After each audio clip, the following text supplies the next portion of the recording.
curious about whether there is life after death, what happens to the soul after death, if we remain conscious, whether heaven and hell exist, if God exists, and so on. Here I will present the Islamic perspective on the soul's journey after death, through the afterlife, the resurrection on Judgment Day, and finally entering heaven or hell. The first sign of death in the afterlife, and even a hint of your destination, comes when the veil is lifted from your eyes at the time of death. At that moment, the dying person can see the arrival of the angel of death. The appearance of the angels gives you a clue about what awaits you, and whether God is pleased or displeased with you. If God is pleased, the angels appear with bright faces, shining like the sun. They offer comforting words to the dying person, and tell them not to worry, but to rejoice in God's forgiveness in heaven.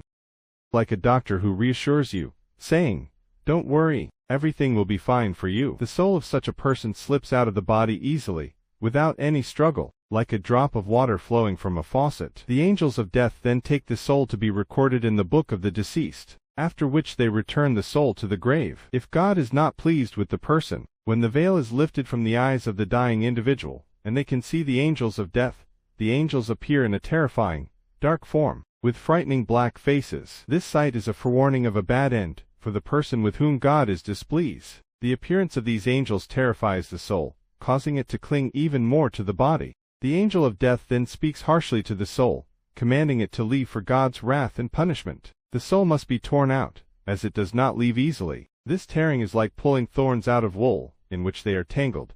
It feels as if it is tearing both body and soul. The soul goes through this agony, even though it may seem like the person is dying peacefully. However, the soul is in severe torment, though we do not perceive it. The angel of death, after tearing the soul from the body, hands it over to other angels, who take it to be recorded in the book of the deceased. The soul then returns to the grave. In the grave, the soul of the deceased can even hear the footsteps of the people attending the funeral. When the last person leaves, two interrogating angels come to the soul. This afterlife world takes place in a parallel dimension that we cannot see now. Located between death and the resurrection on Judgment Day, the soul is who we truly are, while our body is merely a vehicle for the soul in the material world, which the soul leaves to decay in the grave. Much like leaving a car in a junkyard when it's no longer needed. We are not our body. Our body is simply clothing, or a vehicle for our soul. Our consciousness, which resides in the soul, does not cease during or after death. We are aware of everything, including the fact that we have died, and crossed to the other side. Once freed from the body, the soul is no longer limited by it. The soul uses the body in the material world, when it is connected to it, enabling interaction with the physical realm. The two interrogating angels ask 3 questions, to which the soul will automatically respond without needing to think, as the answers will reflect how you lived. If you lived in accordance with God's will, the soul will answer the questions with ease. The questions are, who is your Lord? What is your religion? Who is your prophet? After the soul answers correctly, not based on reason but based on its actions while it was on earth in the body, the angels inform the righteous soul that it has successfully answered the questions. Then, they present to the soul the place in hell it would have received had it been an unbeliever. Since the soul lived and died as a believer, it will be shown the place that awaits it in heaven, and the fragrance from heaven will reach the soul in the afterlife, allowing it to experience the beauty of heaven through its scent. For a soul in the grave expands in its afterlife realm, and becomes one of the gardens of paradise. In that place, the souls of other believers can meet, and inquire about their loved ones on earth, asking, "Where is so-and-so? What is he doing?" and so on. Even though a believer's grave becomes one of the gardens of paradise, the soul has the ability to experience an introduction to heaven firsthand. The soul is placed in a heavenly bird that flies around heaven as it pleases, landing on heavenly trees, eating the fruits of paradise. In this way, the soul of the believer, in the form of a bird, can explore heaven. This increases the soul's desire to enter paradise on Judgment Day after resurrection. Imagine someone wanting to show you an exotic destination, where you are supposed to go, and they say, "Here, put on these VR glasses. You'll feel like you're really there, and see the place as if you're already there." When the person sees this heavenly beauty up close, the longing for paradise will certainly grow even stronger while they wait for Judgment Day, and entrance into heaven. Just as we can't wait to visit an exotic destination after seeing pictures or videos of it.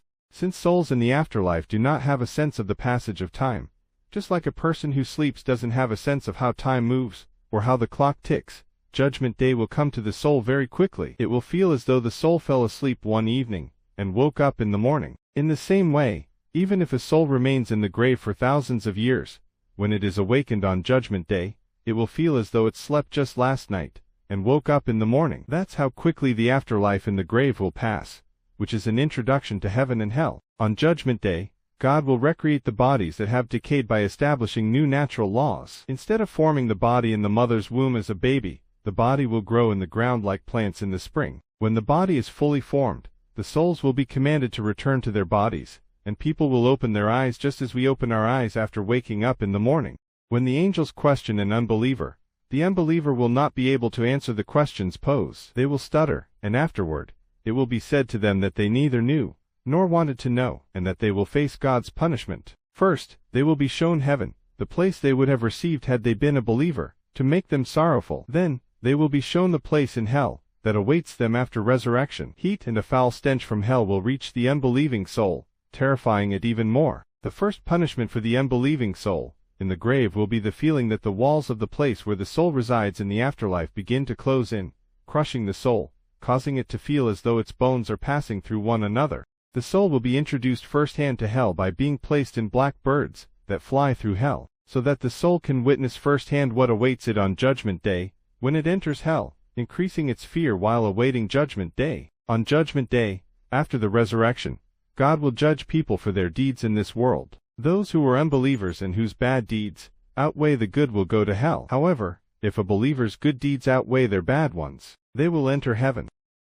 We are living in is a place where we are tested through both good and evil. Those who pass the test properly will go to heaven, while those who fail the test will go to hell. God tests people with both blessings and hardships. The rewards in heaven and the punishments in hell correspond to the trials people faced in this life. For example, someone may be tested with alcohol. If they succeed in avoiding it for the sake of God and are a believer, God promises them rivers of various drinks in heaven, which they will enjoy eternally. But if they fail the test of alcohol and die in that state as an unbeliever, their punishment will be to drink from the sewage of hell, disgusting liquid filled with blood and pus, foul-smelling and with a horrible consistency. A place where all our desires are fulfilled, while hell in the next world is a place of punishment and God's wrath. This life is short, and you will be tested. So be wise in choosing your actions. Strive to earn God's mercy in His eternal paradise, where you can enjoy everlasting happiness, never worry about leaving, never grow old, never get sick, and never feel any discomfort. And do not think that hell is a place for sightseeing, where you can visit just to see what it's like. It is a place you don't even want to see, let alone be near, and certainly not to visit or experience any of its punishments.